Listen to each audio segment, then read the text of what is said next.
I need to tell them what colour they need to paint the wall. I mean, just paint it the colour that you want it to be. I mean, if you like pink, paint it pink. Who cares? Welcome to Mosaic of China, a podcast about people who are making their mark in China. I'm your host, Oscar Fuchs. We're already well into the second season of this project, and in almost every episode we've mentioned the pace of construction and the development of the built environment in China over the last decade. So it's about time we had an architect represented in the Mosaic. My guest today grew up in Belgium, is half Flemish and half English, and works alongside her Dutch husband. And you'll hear how she integrates a European perspective into the story of her life and work in China. We cover the rest of her intro very early on in our chat, so let's get on with it. Let's just introduce you properly. So you are the chief architect. What's your title? Yeah, you could say that. I'm the owner, kind of co-owner and chief architect of AIM Architecture. How do you spell that? AIM, A-I-M. A-I-M. Great. Well, thank you so much for coming in, Wendy. Oh, I should probably say your full name as well. So you're Wendy Saunders. Yes. So what object did you bring that in some way describes your life in China? This one. This object. I'm intrigued. I have no idea what I'm looking at. So tell me what's going on. This is a sample of an object that we wanted to make for a project. And we never made it in the end because it became too complicated and stuff like that. But it's a rubber mold. And we wanted to use it for a seat of a chair. So we did a lot of testing with that. And in the end, we did the full rubber one, which of course is then too hard to sit. But it was kind of also the funny thing, maybe you don't need to sit. It's just kind of an object to have in the house. Okay. I kind of, in my head, I called it like the king seat because of the kind of crowny spikes, but it's very uncomfortable. So it has this kind of duality to it, right? Oh, I see. So it's about being high profile, being high status, but also inflicting pain. Exactly. Why I brought it here is because it really shows what was interesting in the beginning, what always fascinated me to be in China. When I first arrived as an architect, it was just everywhere on the street, people were making things. You used to have a lot of these small stores and small little workshops and you had no clue what they're really making, but you could just feel it everywhere. They were doing things and making things. Yes. And that was really exciting. Everywhere people were producing stuff. And now we're part of that community, of course, because we make a lot of furniture or pieces or things and interiors or buildings. So it's a big part of what is China for us. And I remember also kind of our first office tables that we made on the street. This guy, they used to make window frames, and we just thought, how cool is that to kind of just design a table that is made specifically with the stuff that he has. And it was really fun to make something like that, which otherwise you would never do because you just did it with the pieces that he had in the shack. Yes. Kind of thing. That is a great jumping off point because I think you've just described one of the sort of conflicting things that you have to do as an architect to balance, the style with the practical use, right? Yes. You have these huge buildings and you think, oh, no expense spared. Look at this amazing shiny building. And then you realize, oh, wait a minute, the quality wasn't quite what you first expected, right? Yes, that is, I think, the constant dilemma here. But to be on the positive side, now it is kind of changing a lot. I think that the quality is improving immensely, and also the knowledge of technology and the knowledge of how things are made is also really changing a lot. Because in the beginning, I think a lot of these workers, these construction workers, they come from the countryside. They have no formal education whatsoever. And they used to come to work for a part-time of the year when the farm was not doing well, and they used to work in construction, and that was so there was some people in the team, of course, were knowledgeable, but actually a lot of people who actually were making the things did not have any construction background, or there's not a school that you go to learn construction or masonry or anything like that. So if you start thinking about it, it's very normal that they had to go through that whole process. Well, we're touching upon this subject, but let me ask you outright then. So what is the state of architecture right now? Well, it's doing extremely well. There's so much going on. And again, the evolution that we've gone through, or that I've seen when we arrived and we wanted to start a small practice, it was really very difficult to find a client and to actually have a few staff to actually support you, because nobody wanted to work in a small company. It was totally not interesting for them. Everybody would want to work in a 500 people company because it was like secure, and that's what China at that time was. And if you see now, there's so many independent, smaller designers, architects, and they've traveled, they've better educated, or they're educated abroad or wherever, but they're really very interested in what's going on. Let's go back to when you first came. So explain what the world was like in China then. There was just a lot of changes going on, and I think everybody was quite surprised and astonished about the tabula rasa that was going through, with little respect at that time of the old, maybe, which again now is totally changed, which is great. I don't think at that moment I dared to judge it, because you also don't really understand it. I mean, the conditions a lot of these buildings were in were also not great. As a tourist, you pass by, you think, oh, how cute. But actually, the conditions for the people to live there are not really, I mean, you would not want to live there. So maybe many things got destroyed that shouldn't have, but it is also kind of like an evolution of learning. And I think we, in Europe anyway, it took hundreds of years to go through that. Well, here they did it in such a short time. It's kind of normal. It's kind of learning through doing, basically. Mm. Which is, something you can say about China writ large across everything. Yes. It's this trying, iterating, failing, making mistakes, trying again, yeah. making new mistakes. Yeah. And in your world, these are building-sized mistakes, right? Yes. But it makes it also kind of a bold... It has a boldness to it. And it's also... Architects in Europe... I can only speak for European architects, but they're very serious. They think they can change the world, and in the back of my mind, I also still think I can do that. But it makes everything very serious, and you don't take things lightly because it has this huge responsibility to it. It is. Yes. But on the other hand, not everything has to be liked by everybody. Not everything has to be...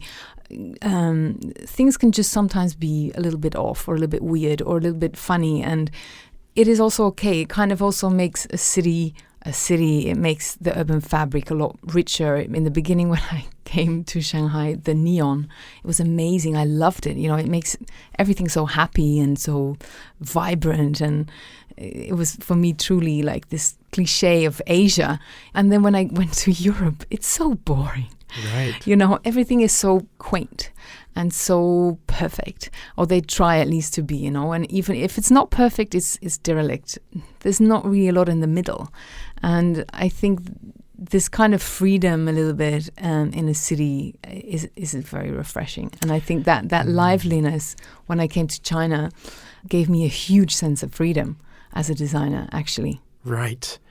How interesting. And I guess it's also a consequence of, as you've already mentioned, the fast pace of change, where you see it happening before you, so it's much more obvious to talk about, right? Yeah. In Europe, I remember before coming to China, I lived in Amsterdam, and when we left Amsterdam to come here, they were redoing the Amsterdam station, and it was like a huge building pit, and they were doing like the second metro line or something. And I think 12 years later, they were still doing exactly that. And they were still building the second metro line. Well, when I arrived in Shanghai, there was a number 1 and a number 2 line. And now, how many do you have? Is it 15? Yeah. So it was just this constant going back and forth and thinking, wow, what are we doing? Of course, there's a dark side to that, especially in interiors, and which is also what I also do. The speed and things that get built and knocked down is sometimes shocking, in the sense of how much waste it creates and how much energy it wastes. And I think that is something that not a lot of people think about. But I think it also does change when it's about making a clear business plan. Or it used to be, I'm just going to do this and I'm just going to take a chance and make a little store. but they had no really idea what they were going to do with it, or didn't really do the numbers properly, so they failed. And I think now, because things have gotten a lot more expensive, also construction has gotten a lot more expensive, which is a good thing, because people think maybe a little bit harder about what do I really want to do and what effect will it have, and how will my business be sustainable at least for a few years. All these factors will bring change, and I think in the right direction. Yes, you could build anything before and it would somehow still make money, right? Yeah, exactly. But now you've got to be more conscious of, what is it? Exactly. You need more of a plan, an idea, and it's not like that anymore, that you can just make money by default. Yeah. Yeah. So how did you start your business? I was working for a company which was really nice, and I got really well paid, but I was a bit bored because I just didn't really feel that I could bring so much to the table. And so we thought, why don't we just kind of do some freelancing competitions and try to kind of get some small work, which was really hard at the time because nobody knew us, nobody wanted to work with us. We didn't have any guangxi or anything. Right. But then we thought, okay, maybe we need to kind of stop doing these competitions and try and get some small work that we kind of build our portfolio and have some fun building something at least. And we met our first client. It was a friend of a friend. It was a gallery owner, and he didn't really have a lot of money and we didn't have any work. So we said, okay, you don't need to pay us. We'll do it for free, but you have nothing to say. Oh, so you had total creative control. Yes. That's pretty good. Yeah. So what did you end up doing? Well, the thing was that design at that time, everything was very glamorous and gold-plated, gold, or chandeliers. A lot of marble, or chandeliers, and what was seen as Western at the time. And he didn't have a lot of money to build anything, so it's just like just only build a few things, but then build them well. So we left the space very, very raw and just built a beautiful mountain to have the office inside and kind of have a stage. And then now it would look very, very normal because everybody's doing that. But then at the time it took a lot of convincing, and luckily he was quite relaxed with it and he was okay with it. But it would have been hard to do that for anybody else at that time. Nobody would have done it. Right. And the aesthetic you're talking about is where you have exposed materials. You have we left a lot of the space as found and kind of built in some things, also for budget reasons, but also because we just thought it was a lot more interesting to show what was there instead of hiding it. With marble. Yeah, exactly. Well, I mean, that allows me to ask you then, like, do you have a specific design aesthetic, or are you really at the mercy of what your clients tell you to do? Like, what is that process? I try to always kind of find really the essence of what they're trying to do. It has a lot to do with the context of the space that you have, but it also has to do with the client's vision and the client's dream, and trying to really translate that as strongly as possible within that space. For example, then HARMAY, this is the cosmetic brand that we work with. The interesting thing with them was that they came and said, we're an online company and we want to make an offline store, and we really want it to be not too different from each other. But how do you do that? So we tried to create something that was a place where things got sent out to the people that were buying online as well. So it became a hub where online and offline came together. Basically, they just asked us to do one store, and then they kind of also we got on quite well together. And who are they? They are Chinese? Yeah, the two Chinese men, and they're very good at what they do, and they're very fast in reacting to the market. They're fast in how they develop their product, their branding, their marketing. They just interact a lot with their community, and that's what made it very interesting to work with them, because they always push you a little bit further, or they ask difficult questions. So with that as a starting point, then, how did you translate that into the finished product that you made? You try and understand the brand or the client, and there's also a little bit of gut feeling, of course. One, you have organizing the space, which is just like, how can people experience the whole area, but then you also have the whole look and feel and experiences that everybody's talking about, experiences in interior or in retail, but experience is very personal. What I think is a good experience is probably not the same as you find it a good experience. So it is also a very vague concept. Also, like with this client, the first proposal we did for them, because they were not clear and maybe we didn't ask the right questions at the time, we kind of did the proposal that was, they said yes, yes, yes, yes. But by the time we were ready to build it, they said, it's not us. We're not going to do it. And we totally redid everything, and it was so much more interesting because then and they were totally right, and then you start asking the real questions, and then you can try and make something real. It has a lot more layers than just a simple kind of quirky fact. Is maybe what I'm trying to say. Yes. And you mentioned real. This makes me think about the designs that look very good, especially if you think about social media. Like it looks like perfection. Oh, yeah. Right? And then when you actually try and use it, it doesn't work, right? That's obviously what you try desperately to avoid. The thing is, you as a designer, you're a human. You can make mistakes. You have the builder who's human, who also might make a few mistakes. Things, especially here, can go quite fast. So there's some things that are just overlooked. And then those mistakes can aggregate very quickly. Yes. For example, in a hotel room or something, you do have sometimes drawers that don't open.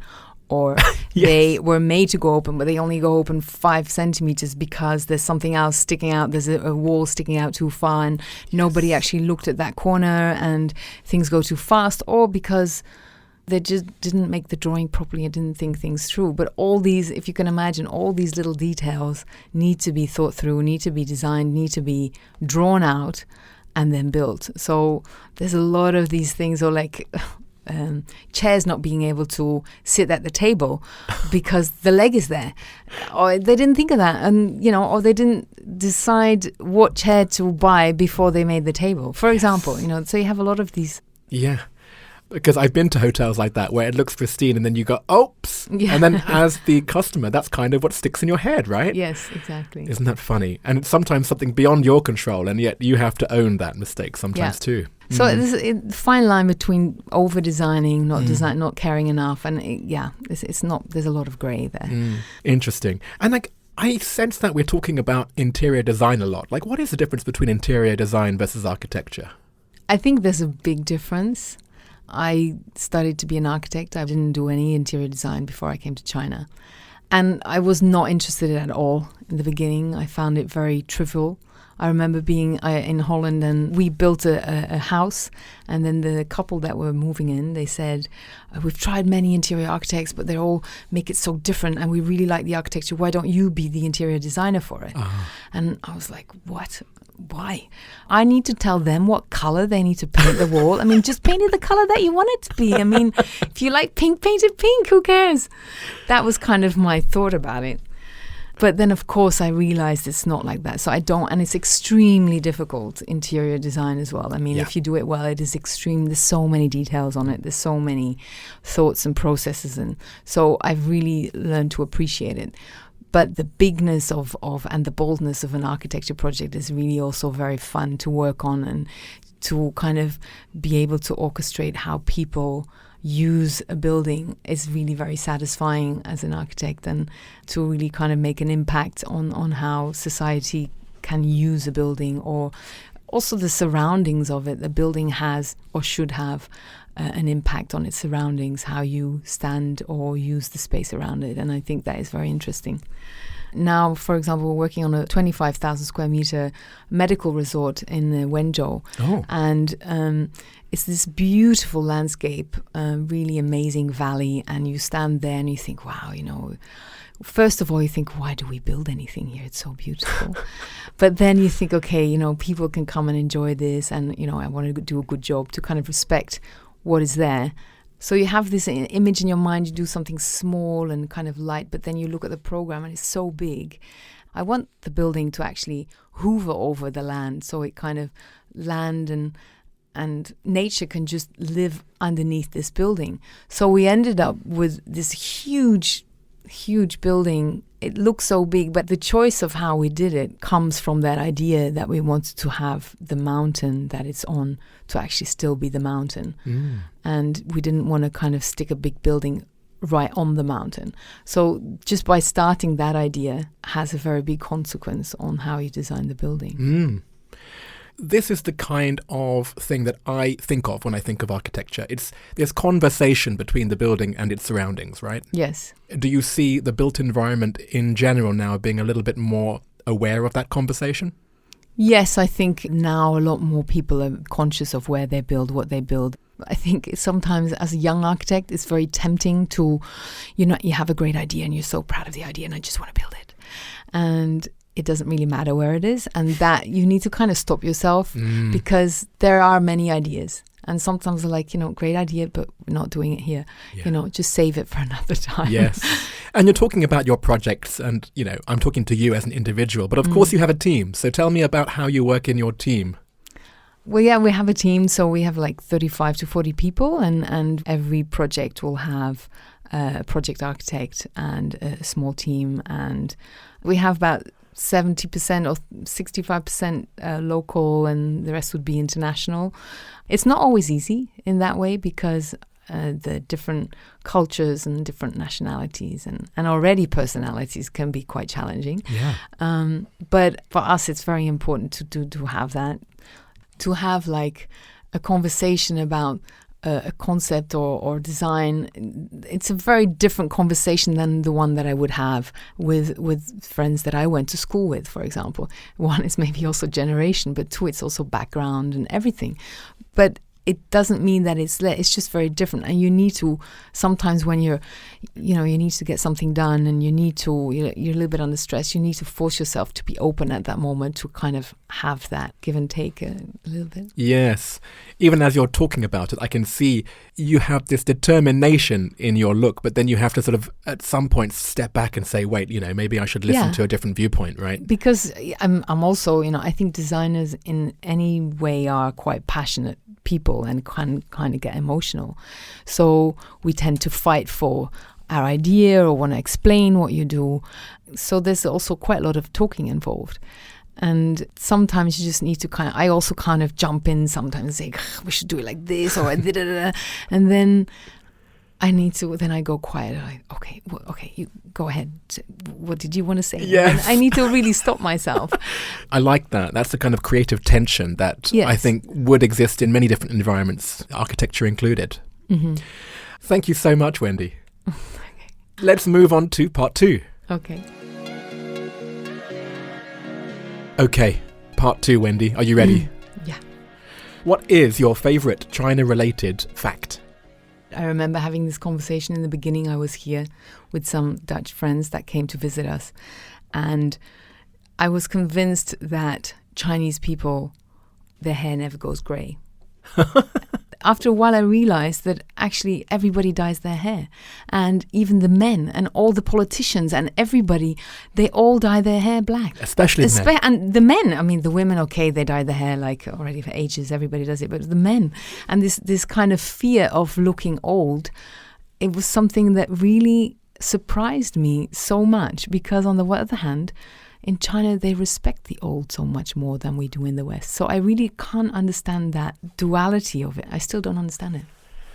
It's absolutely true. And it reminds me of an interview we did last season with the head of research and development for L'Oreal here in China. And he said the same thing. It was about how the market for hair dye has now moved from those men to women, but it started off with men. Yeah. Question 2. Do you have a favorite word or phrase in Chinese? I think everybody has the same, no? 没办法. 没办法, interesting. That's the first time in 2 seasons it's been said. No, I find that it used to be said all the time to me. Can you first explain what it means? Oh, it's like, can't do anything about it. It's how the cookie crumbles, right? 没办法. So any question that you ask somebody, like, can you do this?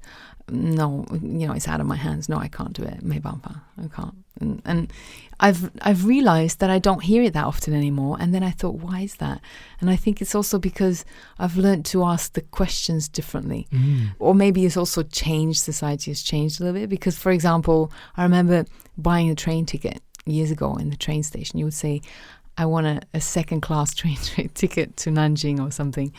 And they would say, no, sorry, sold out. And you would get, okay, so is there another train? And then you would start, rearranging your whole trip. And then you just realize that they don't say, no, the tickets are sold out, but you could get a first class or a third class ticket or a standing ticket if you really want to go to Nanjing. Nobody said that. So now I've learned to ask my questions differently. I would say I want a ticket to Nanjing, and then they will ask me when or what class it has to be, and then they'll get me a ticket. Yes. So it's very silly, but I've learned to ask, but maybe you can do it like this or like this, and you kind of give them options how to answer things, and then you get a lot more done. Yes. I can't explain that, but you are right. And I've been in Asia now for 16 years, not just in China. And I've experienced that same thing where you ask a closed question, they'll give you a closed answer, yes or no. There isn't this culture of, no, but how about that? Yes, I find, how do I describe that? How do I attribute that to something? But yeah, it's a curious one. Excellent. What's your favorite destination within China? I have to go back, before I had kids, I used to travel a lot more, I think. For me, the most surprising trips that we made was to go to Xinjiang, to Kashgar, just because the landscape is just amazing. It's so beautiful. But it's also such a different China. It's a totally different people. I still remember very clearly the feelings that I had when I was there. It's just so surprising. Yeah. Very different. Next one. If you left China, what would you miss the most and what would you miss the least? I have to say the spontaneity of living in China and the way things go so fast.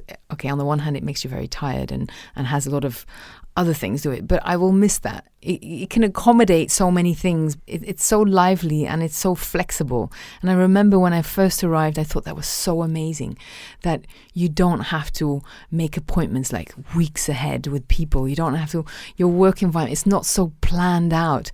And now it gives me another type of stress, but that I think is something quite special. What about anything you'd miss the least? The fact of being misunderstood and the frustration of it. I think even now, how many years later? Even now, still, and you're always the foreigner, right? You're always a little bit the one on the outside. That also gives a certain freedom and a pleasure to it. I'm not going to lie about that, but there's also sometimes something alienating about it. Is there anything that still surprises you about life in China? Oh, many. Yeah, I think it never gets really boring. You can't say life in China is ever boring. You walk around the neighborhood where you go every day and you'll just see something totally new and something new popping up, or you notice something, people doing something different than they did 5 years ago. I was going for lunch and you just pass by this small little hole in the wall and you look in and it's this super cool little store and there's like very trendy young people in the middle of nowhere, and you think, wow, you can't imagine that happening even 5 years ago. And it's just always this kind of never boring place. Yeah. Okay, next question. Where is your favorite place to go out, to eat or drink or just hang out? Locally, I think for 15 years, nearly every week I go to our local dumpling place on Yanqinglu. And I think if you've been here long, you tend to kind of keep I do anyway, you tend to keep your life a little bit simple. You go to some places that you know what you're going to get. And I find like in work, everything is quite busy and stressful. So I try to keep my family life quite simple. What is your best or worst purchase that you've made in China? Because I'm a little bit bigger than the average Chinese person and my feet are a little bit bigger. So I used to kind of try and squeeze my feet in small Chinese shoes. And I think, I can just do it. I can just do it. And I'll fit it in and I'll buy them. And then I would be like walking even just out the door and I couldn't, you would like so many things that I gave to IE. Oh, that's the thing. We're here in this amazing fashionable city, but yeah, the sizes are not for us. No. You can look, but you can't taste. Yeah. It's just that thing about being the foreigner. It kind of, the shoe is, it's like, it kind of fits, but it doesn't really fit. No. What is your favorite WeChat sticker? Okay, I got this from a friend, and it's just super funny, I think, and it always makes me laugh because it's just this two women fighting but not really fighting, but it's kind of this very, if you've lived here, yeah, it's so funny because you can just imagine that being your neighbor, right? Yes. Next question. What is your go-to song to sing at KTV? Maybe like something from Wham or something. Bring me back to my childhood. Which is your favorite Wham song? Oh, Club Tropicana or something like, or like a good Blondie would also be. Oh, well, that would suit you especially. You've got a little bit of Deborah Harry about you. Good Blondie would do, I think. Always does the trick. And finally, what other China-related media or sources of information do you rely on? For China news, I would just do like WeChat is actually a very good source of news. Or is it gossip? I don't really know. But you realize everything goes through WeChat. Yeah. It's kind of sad. It's the way that the question is worded, but increasingly it's just WeChat. It just shows how everyone just uses WeChat. Yeah. And you sometimes forget that people outside of China don't. Wendy, thank you so much for that. My pleasure. It was fun. The last thing that I would ask you is the same thing I ask everyone, which is, out of everyone you know in China, who would you recommend that I interview for the next season of Mosaic of China? My friend Yong-Ah Kim, she's been involved in a lot of like the youth culture and branding and Right. What does she do?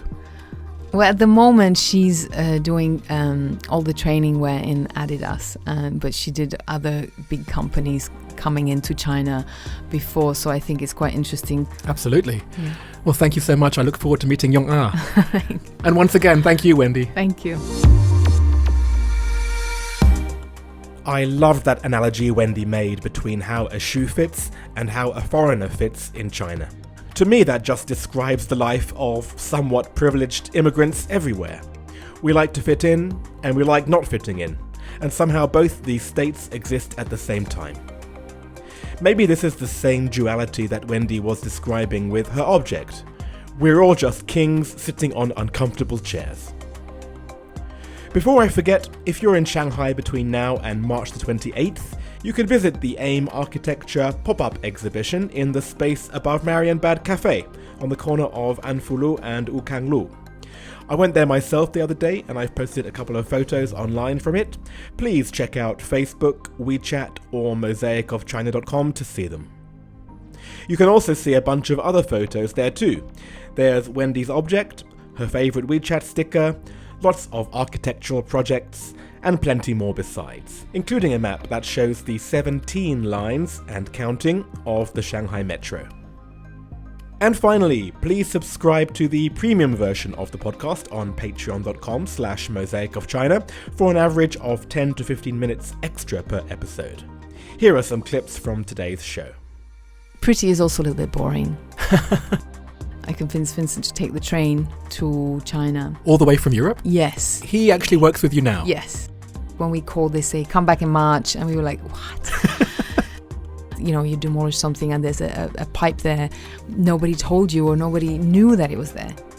You've seen it. You've seen this. And that's all for this week. Mosaic of China is me, Oscar Fuchs, with artwork by Denny Newell. And we'll be back next week.